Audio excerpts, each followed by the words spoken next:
네, 최기상 의원님 감동적인 질의였습니다.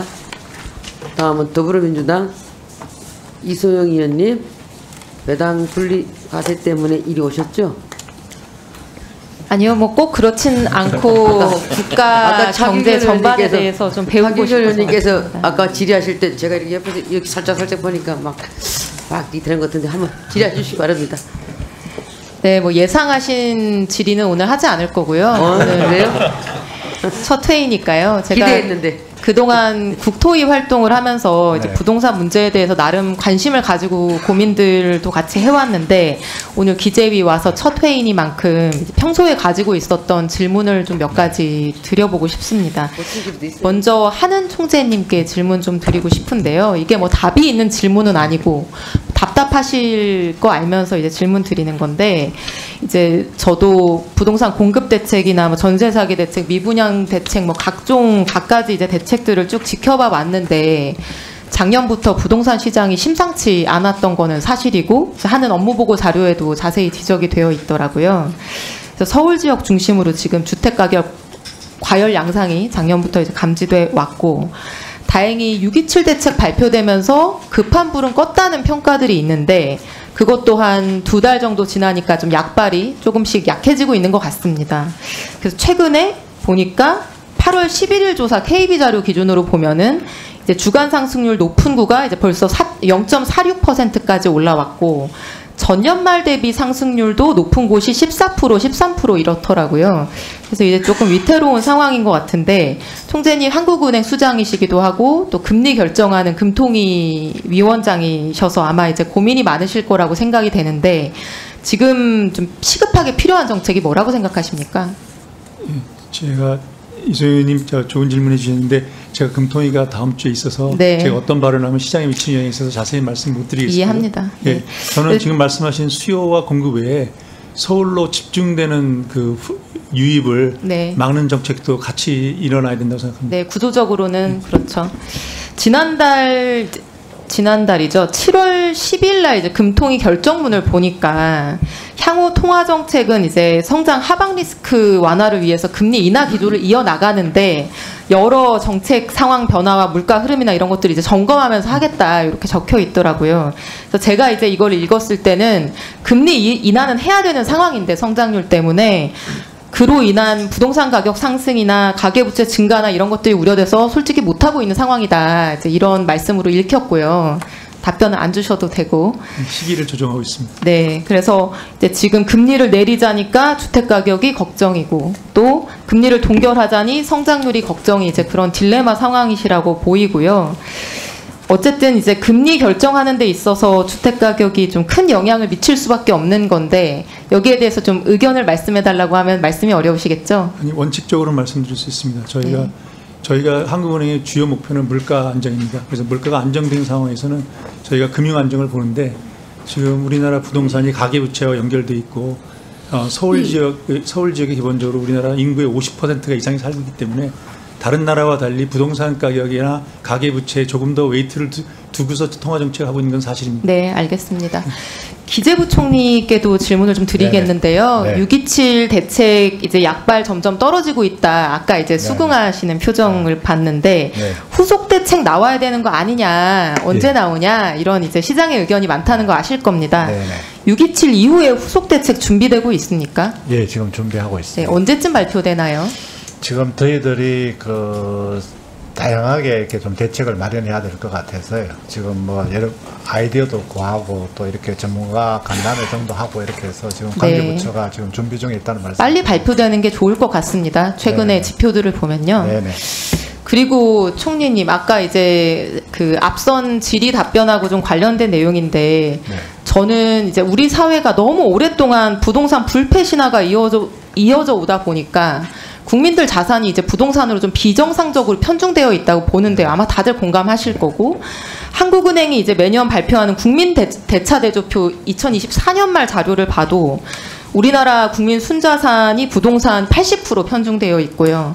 가계, 물론 이제 여기 비영리 단체도 포함되는 지표긴 한데, 이걸로 좁혀봐도 74.6%가 부동산, 개인 기준 뭐 다른 통계들도 다 마찬가지로 70, 80%가 다 부동산에 이제 쏠려 있는데, 이게 사실 정상적인 거는 아니지 않습니까? 선진국은 보통 이제 대략 절반 정도 이렇게 생각을 하는 거고요.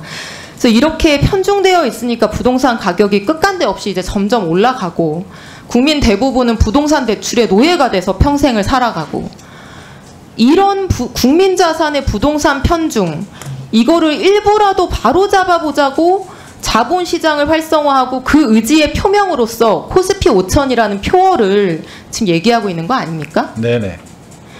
그러니까 이게 5천이냐 6천이냐 이런 숫자는 저는 안 중요하다고 생각합니다. 별로 얘기할 필요도 없다고 생각하는데요. 숫자가 중요한 게 아니라 그리고 이 정책이 단순히 주식 투자하는 사람들 돈 많이 벌게 해주자 이런 것이 아니고 이런 비정상적인 우리 대한민국의 부동산 자산 쏠림 현상을 바로잡기 위해서 부동산 말고도 돈을 벌 수 있는 방법을 만들어주고 돈을 흘려보내기 위함이다. 그런 경제개혁의 목적을 가지고 있는 정책이다라는 거를 장관님, 부총리님께서 별로 인지하지 못하고 계신 것 같아요. 아니, 인지하고 있습니다. 네. 그럼 자신 있게 그렇게 말씀을 네. 하시면 좋겠습니다. 네. 코스피 5000이 정책으로 만들 수 있는 거냐? 주가지수는 그냥 경제의 결과물이냐? 저는 정책으로 어느 정도 만들 수 있다고 생각합니다. 왜냐하면 주변 나라인 일본을 봐도 그렇다고 생각합니다. 부총리님 지금 저희 코스피 뭐 3,200 정도라고 하는데 소위 PBR이라고 하죠. 주가 순자산 비율이 우리나라 얼마인지 아십니까? 10 정도 안 되네. 1.0입니다. 대만이 얼마? 2.4. 일본이 1.6. 브라질, 태국도 1.6, 1.7. 신흥국 평균이 1.8입니다. 근데 우리나라는 기업들이 가지고 있는 자산보다도 주가가 너무나 못 미쳐서 1.0밖에 안 됩니다. 근데 이거를 뭐 옆나라 일본인 1.6만큼만 높여도 코스피 지수가 얼마가 되는지 아세요? 5,100입니다. 근데 왜 안 됐느냐? 우리나라 기업들이 배당을 더럽게 안 하거든요. 여러 요인도 있지만 가장 불리한 선택지라서 배당을 할 이유가 없습니다. 그리고 더러운 짓을 해서 다 기업의 성과를 빼먹고 주주들한테 주지 않거든요. 누가 투자를 하겠습니까? 그래서 국민들까지 국장 탈출했던 거 아닙니까? 이제 이런 것들만 바로잡아도 자본시장이 성장할 수 있기 때문에 그런 것들을 바로잡는 정책을 하자고 하는 것이고요. 1분 더 주세요. 네. 네. 그런데 지금 정부의 그 정책으로 너무나 저평가되어 있는 눌려있는 코스피가 앞으로 정상화될 수 있을 것이다라고 하는 국민들의 기대가 굉장히 큰데 7월 이후에 정부의 정책적 노력이 실종됐습니다. 기재부 업무보고 자료에도 소위 말하는 코스피 5000이라는 표어로 대변되는 과감한 자본시장 활성화 노력 이런 것들이 거의 드러나 있지 않아요. 제가 정부의 세제 개편안, 특히 배당소득세 개편이 죄송한 말씀이지만 얼마나 엉터리로 만들어져 있는 정책인지는 앞으로 제가 기재위 왔으니까 차차 말씀드리겠는데요. 우리 새로운 정부가 자본시장 활성화를 추진하는 것은 저속한 가벼운 부자 되세요 구호를 남발하는 것이 아니라 우리 국민들이 부동산의 노예가 되지 않고 균형 잡힌 경제 생활을 할 수 있도록 하는 굉장히 중요한 정책이라는 점을 부총리께서 명심하고 강조해 주셨으면 합니다. 예, 의원님 말씀에 저도 전적으로 공감하고 있고요. 지금 한국 경제가 사실은 이제 부동산에 너무 과도하게 이렇게 익스포즈되어 있는 부분은 사실은 한국 경제 리스크입니다. 그래서 그런 부분에 그 비중을 줄이고 자본시장 가야 된다는 게 동감을 하고 있고요.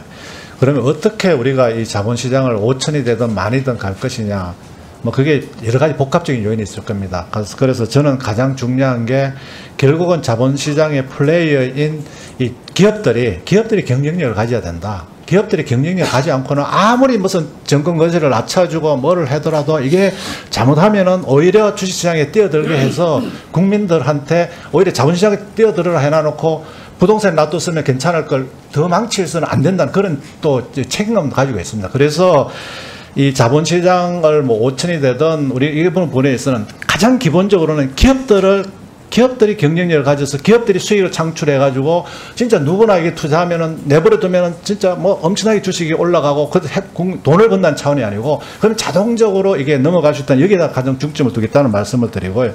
두 번째는 물론 뭐 단계적으로 저희들 정부가 뭐 이렇게 뭐 거래소라든지 주식시장에 영향을 미칠 수 있는 부분에 대해서는 정책을 펴는 부분은 있지만은요. 그런 부분을 넘어서는 이 자본시장의 어떤 이 또 하고 또 중장기적으로 보면은 또 우리 같은 남북 간의 관계 이런 부분도 우리 주식시장의 PBR을 줄이는 굉장히 큰 요인이 된다고 보고 있기 때문에 총체적으로 다 해서 결국은 실력 있는 대한민국 주식시장 그래서 누구나 주식시장으로 넘어갈 수밖에 없고 부동산은 들고 있는 게 인구구조라든지 여러 가지로 지금은 우리가 예측할 수 있는 또 그런 부분도 있을 겁니다. 그런 부분에 대해서 의원님하고 똑같이 저는 동의를 하고요.